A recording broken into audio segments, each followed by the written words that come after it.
खबर तो आता है 1 घंटे का और सॉरी आता है 6 सेकंड का। रवीश कुमार का भी आपने वीडियो देखा है? हाँ, बहुत बार देखा है। कैसा लगता है, कितना सच्चाई? देखिए सच्चाई वो तो खुद अभी कंफ्यूज है, रवीश कुमार खुद कंफ्यूज है, वो भी हमारे ही बिरादरी से आते हैं खुद ही हाँ। चलिए और भी तमाम चीज। दोस्तों नमस्कार, अभी हम बेतिया में आए हैं सिद्धार्थ होटल में और यहाँ पे ब्राह्मण समाज के लोग बैठे हुए हैं। जरा बात करते हैं देश में जो हालात है चल रहा है। होगा ऐसा कुछ नहीं है। देखिए मोदी सरकार एक कौम के साथ है, इसीलिए दूसरे कौम वाले बौखला गए हैं। एक बात बताइए, जितना भी ये ऑर्गेनाइजेशन है आतंकवादियों का, इसका फंडिंग कहाँ से होता है? कहाँ से होता है? हमारे और आपकी तरह लोग देते हैं, हमारी और आपकी तरह लोग देते हैं। नेता का क्या? नेता का भूमिका स्वरूप हम लोग बातचीत करते हैं। पहले जब 1993 में घटना हुआ, 2001 में घटना हुआ, 2008 में घटना हुआ, 2014 से लेकर के 25 तक, उसी घटना पे हम लोग बात करेंगे हिंदुस्तान और पाकिस्तान के बारे में। जरा देखते हैं ब्राह्मणों का क्या प्रतिक्रिया है, क्या राय है, क्या कमेंट कर रहे हैं। तो सबसे पहले सर, नाम क्या है अपना? मेरा नाम संदीप कुमार बारी है। क्या कहेंगे 22 मई को जो घटना हुआ था फुलगांव में लेकर के 28 लोग मारे गए थे पर्यटक, क्या कहना चाहेंगे आप? देखिए हम तो यही कहेंगे कि सीधा सीधा ये सरकार का नाकामी है। अगर 2000 पर्यटक वहाँ पे उपस्थित थे और एक ऐसा एरिया है जहाँ पे हमेशा जो है आतंकी हमला हुआ करता है, ठीक। आपको लगता नहीं है कहीं ना कहीं प्रशासन का दोष है? प्रशासन वहाँ पे उपलब्ध नहीं थी, कहीं बाहर चले गए थे, 2-3 घंटा बाद प्रशासन आई। क्या लगता है इसका सबसे बड़ा दोषी कौन है? देखिए प्रशासन सरकार के हिसाब से चलता है, तो सबसे बड़ा अगर दोषी कोई है तो सरकार है। और कल का न्यूज़ देखिए, कल मोदी जी ने ऐलान किया है कि सेना को छुट्टा मतलब कर दिया गया है, तीनों सेना को। अच्छा एक बात बताइए, 1960 में जब सिंधु जल सभ्यता का समझौता हुआ था, उसमें 6 नदियों का संगम है। क्या लगता है भारत संभव बना करके उन नदी को रोक पाएगी? देखिए वो पानी बंद करना एक चुनावी स्टंट है, ठीक है, उससे कुछ होने वाला नहीं है। सीधा हमला के जवाब हमला होना चाहिए, जो सरकार नहीं कर रही है। हम लोग कह रहे हैं कि हाँ हम लोग पानी बंद करेंगे, सेना का छूट दे दिया गया है, और उधर पाकिस्तान की तरफ से लगातार सीज फायर किया जा रहा है। एक बात बताइए, इस घटना का पूरा जिम्मेवार, पूरा रिस्पॉन्सिबिलिटी लश्कर ये तैयबा लिया है। क्या लगता है 2008 में उसी का भूमिका था, 16 में उरी घटना से लेकर उसी का था, पठानकोट का उसी का था। इस आतंकवादियों के साथ क्या करना चाहिए भारत सरकार को? कठोर से कठोर कदम उठाकर जो है उसको खत्म करना चाहिए। अभी हम ग्राउंड रिपोर्ट कर रहे हैं और ग्राउंड रिपोर्ट बड़ा मजेदार चीज़ होता है, ताकि और भी लोग हैं, ब्राह्मण समाज के लोग हैं, इनसे भी बातचीत करते हैं। तो फर्स्ट ऑफ ऑल सर, आपका नाम क्या है? रोहित मिश्रा जी, क्या लगता है आपको इस बार क्या करना चाहिए भारत को? देखिए बार बार हम लोग यही सुनते हैं कि अब की करारा जवाब दिया जाएगा, लेकिन कभी करारा जवाब पाकिस्तान को मिला नहीं। ये पानी बंद करना और रिश्ते बंद करना पाकिस्तान को जवाब नहीं हुआ कि उसकी बेटी हमारे यहाँ आई है तो उसको विदा नहीं करेंगे, हमारी बेटी वहाँ गई है तो वो अपने घर नहीं आएगी। ये सब जुमलाबाजी अब चलने वाला नहीं है। पाकिस्तान को जवाब दिया जाए। देखिए युद्ध होगा तो दोनों तरफ से सब चीज़ क्षति होगा, इधर का भी लोग मरेगा, पाकिस्तान के लोग भी मरेंगे, लेकिन उससे डर के आप अपने घर में नहीं घुस जाइएगा। और राफेल आप खरीद के लाए हैं, अगर पानी ही बंद करना था तो राफेल की क्या ज़रूरत है? पानी बंद करना आसान है, एक बड़का नहर का पानी आप बंद करके दिखाइए ना, उसके पीछे वाले गांव में बाढ़ आ जाएगा। आप पानी बंद कीजिएगा, रोज़ अगर पानी का बहाव है तो पानी कहाँ स्टॉक कीजिएगा? पानी का स्टॉक तो कहीं होगा नहीं, आपके देश में बाढ़ आ जाएगा, आपको लास्ट में पानी छोड़ना ही पड़ेगा। तो इसीलिए अब की मोदी जी को कड़ा एक्शन लेना चाहिए। क्या लगता है इंदिरा की शासन में और मोदी के शासन में कैसे अंतर दिखते हैं? इंदिरा की शासन हम लोग बस सुने हैं किताबों में, जैसे अकबर और शाहजहां को सुने हैं कि बहुत अच्छे शासक थे, लेकिन उनसे चूतिया कोई नहीं था। हमको नहीं पता है इंदिरा गांधी का शासन कैसा था, लेकिन इतना पता है कि मोदी से बेहतर मनमोहन तिवारी का, ये मनमोहन सिंह का शासन था।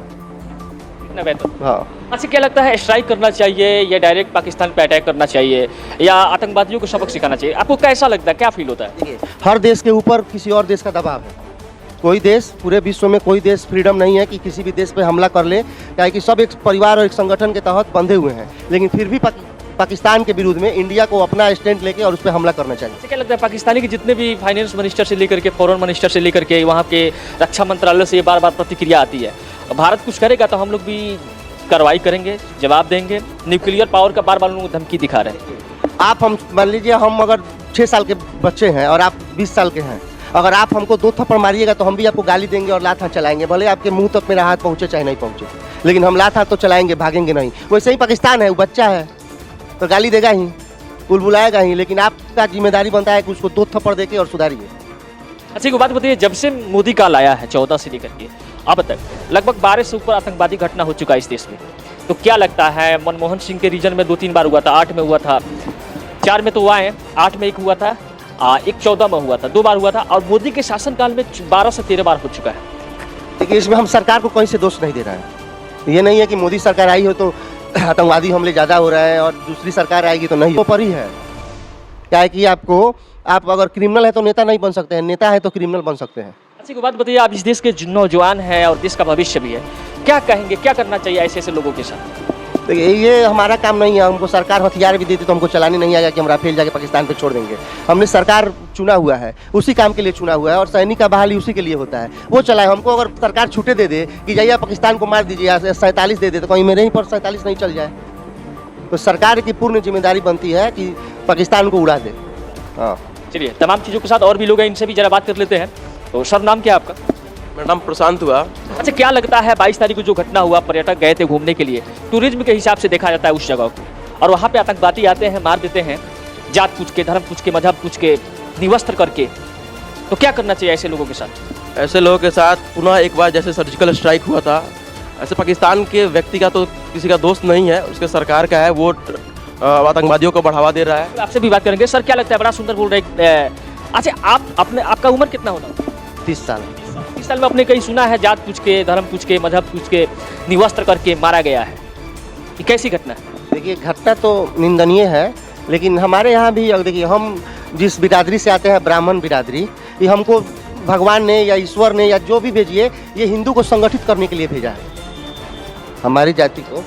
अच्छा एक बात बताइए, हिंदू को टारगेट किया जाता है टेररिज्म के द्वारा, ऐसा क्यों होता है? क्या है कि वो गैर हिंदू हैं, इसीलिए टारगेट किया जाता है हिंदुओं को। और भी पूछते हैं जरा, लोग भी हैं, नौजवान भी हैं। सर नाम क्या है आपका? मुकेश पांडे। अच्छा मुकेश पांडे जी, क्या लगता है आपने कभी इतना उम्र में कभी सुना होगा जाति पूछ के, धर्म पूछ के, मजहब पूछ के, निवस्त्र करके, लंगा करके मारा गया है? उसमें नौ सेना के भी लोग थे, थल सेना के भी लोग थे, जल सेना के भी लोग थे, क्या लगता है आपको? सबसे बड़ी जो कायरतापूर्ण आतंकी हमला हुआ है वो भी धर्म पूछ के, ये बहुत ही निंदनीय है और आने वाले समय के लिए अच्छा संकेत नहीं है। जिस तरह आजकल हिंदुओं को आप देख रहे हैं जात पात में बटे हुए हैं, और वहाँ पर जो आतंकियों ने हमला किया वो जात पात पूछ के नहीं किया है, धर्म पूछ के किया है। तो हम लोगों ने मोदी जी को राशन के लिए नहीं चुना था, हम लोगों ने मोदी जी को चुना था, देश सुरक्षित हाथों में है इसके लिए चुना था। हम लोग मोदी से अब यही कहना चाहते हैं, जो हुआ सो हुआ, नहीं चाहिए राशन, नहीं चाहिए फ्री के सब्सिडी। जो इसका सरगना है, जो पूरी दुनिया जान रही है, जो इसका आका पाकिस्तान है, जो उसके ही सब पर सारे आतंकी हमले हो रहे हैं, उसको अब नक्शा से नामो निशान खत्म कर देना चाहिए। ना रहेगा बांस, ना बाजेगा बसुली। हम लोग मोदी जी सब यही मांग करना चाहते हैं। बात बताइए, वहाँ का स्थानीय निवासी भी 2 मुस्लिम मारे गए हैं। अब 2 मुस्लिम मारे गए हैं, पता नहीं कैसे मतलब हुआ है, ये तो हम लोग नहीं बता सकते हैं, मगर वहाँ पर धर्म पूछ कर मारा गया। जैसे आपने भी सुना होगा, देखा होगा, टीवी में भी चला, जो भी वहाँ पर थे वह भी कह रहे थे कि धर्म पूछ के वहाँ पर मारा गया है। यह बहुत ही निंदनीय घटना है और आज मतलब 5-6 रोज हो गया, अभी देश इसके गुस्सा से निकल नहीं पाया है और लोग चाह रहे हैं कि इसका जवाबी कार्रवाई हो। और कल हम लोगों ने देखा कि मोदी जी ने तीनों सेना प्रमुखों को खुली छूट दे दी है कि आप लोग अपने स्तर से जो भी उचित कार्रवाई हो उसको कीजिए। बिल्कुल सही बात ने आपने कहा। अच्छा एक बात बताइए सर, क्या लगता है नेशनल मीडिया जो है, जैसे कि एंकर्स हैं, एडिटर्स हैं, जैसे इंडिया टीवी हो गया, रिपब्लिक भारत हो गया, आज तक हो गया, तमाम ऐसे चैनल हैं, वो जितना अफवाह चला रहे हैं चैनल पे, और जो हमारे यूट्यूबर्स हैं जैसे रवीश कुमार हो गए, अजीत अंजुम, अभिषाक शर्मा, प्रसून वाजपेयी, सोनाक्षी जोशी जी, ये तमाम लोग चला रहे हैं, ध्रुव राठी, दोनों में आप किसको सही देखते हैं? मेरे हिसाब से ना, दोनों को जब तक पाकिस्तान उड़ नहीं जाता है, पूरे चैनलों को बंद कर देना चाहिए। क्या है कि अगर मोदी जी मीटिंग कर रहा है तब तक बता दे रहा है सबकी यहाँ मीटिंग हो रहा है, तो मान लीजिए आपके घर में अगर पंचायती बैठा है और आपके दूसरे अगर पटीदार लोग अगर उस देख के खुश हो रहे हैं कि सब खबर हमको ऐसे ही लग जा रहा है, हमको अपना खुफिया एजेंसी नहीं भिड़ाना पड़ रहा है, इसीलिए दोनों पार्ट को ना बंद कर देना चाहिए जब तक पाकिस्तान को ख़त्म नहीं कर देता है इंडिया। अच्छा नहीं लगता आपको जितने भी बड़े चैनल्स हैं लोकतांत्रिक के लिए लोकतंत्र को हत्या कर रहे हैं, ऐसा लगता है आपको? हाँ, ये चौथे स्तंभ हम नहीं रह चुके हैं, ये कुछ भी दिखा दे रहे हैं, बाद में बोल देते हैं अमानवीय भूल है, गलती हो गया। जो के साथ हम लोग कुछ और भी लोग हैं, बातचीत करते हैं, जरा सा इनसे भी बात करते हैं। क्या नाम है सर? प्रियांशु दुबे। अच्छा आप नेता उता बनने वाले हैं? नहीं, अभी हम जिला अध्यक्ष हैं स्वर्ण आर्मी के। स्वर्ण का? अच्छा क्या लगता है जो 22 तारीख को जो घटना हुआ था, पर्यटकों के साथ मारे गए, जात पूछ के, धर्म पूछ के, हिंदू मुसलमान, विशेष हिंदू को टारगेट किया गया, इसके पीछे का रीजन क्या हो सकता है? देखिए मेरे ख्याल से जितने भी आतंकवादी हैं उनका ना कोई धर्म है ना कोई जात है, वो सिर्फ एक ही जानते हैं कि अल्लाह अकबर बोलना और विस्फोट कर जाना। अच्छा, ऐसे लोगों के साथ क्या करना चाहिए? ऐसे लोगों को उनके घर में घुस करके मारना चाहिए। ये बहुत ही शर्मनाक और निंदनीय कार्य है।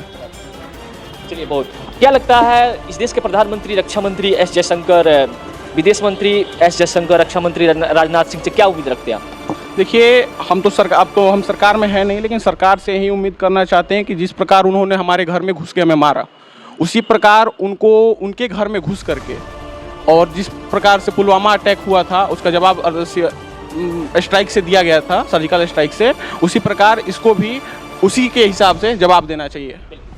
और भी कुछ लोग हैं, इनसे भी बात करते हैं। हालांकि हम लोग अभी ग्राउंड रिपोर्ट पे है और ग्राउंड में हम लोग आए हुए थे एक होटल में, तो ब्राह्मण समाज के लोग मिल गए, यहाँ पे नौजवान भी लोग मिल गए, तो सोचे जरा सा एक ग्राउंड रिपोर्ट करते हैं, बातचीत करते हैं। क्या नाम है सर? चंदन तिवारी। अच्छा चंदन जी, क्या लगता है, आप ब्राह्मण समाज से आते हैं, आतंकवादियों ने जैसे धर्म पूछ करके, हिंदू मुसलमान पूछ करके मारा, तो क्या सोचते हैं इसके बारे में आप? वो तो गलती किया है मार कर, और हम लोग वो धर्म पूछ कर मारे, हम धर्म बता कर मारेंगे उन लोग को। बता के मारे। हाँ। चलिए, और भी कुछ लोग थे यहाँ पे, तमाम चीज़ों के साथ, तमाम तथ्यों के साथ हम लोग नेक्स्ट टॉपिक में मिलेंगे। Thank you so much.